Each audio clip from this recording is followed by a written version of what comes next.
Hi, it's Nancy, and I'm back taking another stroll through the neighborhood and talking to you about the coronavirus and how it affects your students' college plans. So you might have seen already that more and more schools, to the delight of many high school juniors, are taking the SAT and the ACT off the drawing board.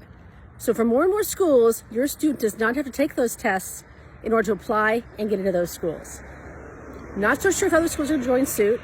Not so sure if this is going to last permanently, but for right now, if you have a junior, those tests are off the table, which is bringing up a lot of questions for the future.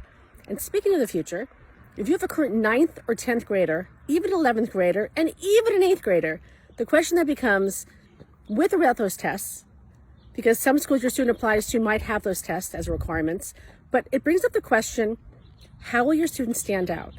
Without those tests, you have so many more opportunities to get into schools based on who they are in addition to their academics, or even in spite of their academics. So the question is, we have a 6-part system on getting your students into more schools, paying less, and empowering them in the process. It's a wishes system.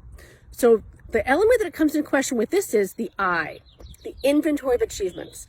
What has your student done? What can they do now based on exactly who they are that'll help them get into more schools that's uniquely them? Is it a great community service project? Is it something else that they're passionate about that they can dive into deeply now?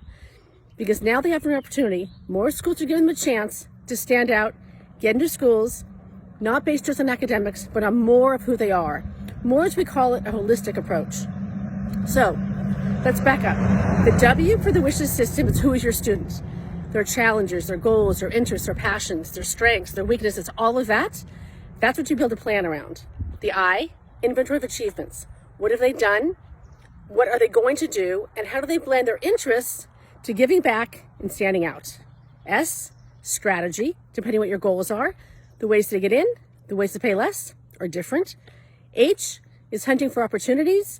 E is empowerment, which is what happens when your student has skin in the game, gets into schools, wins money for schools, lowers the cost of schools based on exactly who they are. And S, saving on college and more success in life. So the question is, with this change in admissions tests, what is your student going to do today? What can you think of to help them do today? And what have they already done that they can dive into even deeper, creatively, of course, during the coronavirus, but how can they stand out being exactly who they are? Think about it. Ask me your questions. Stay safe, stay 6 feet apart, and keep moving forward, helping your student with their college dreams. We got this. I'll be back.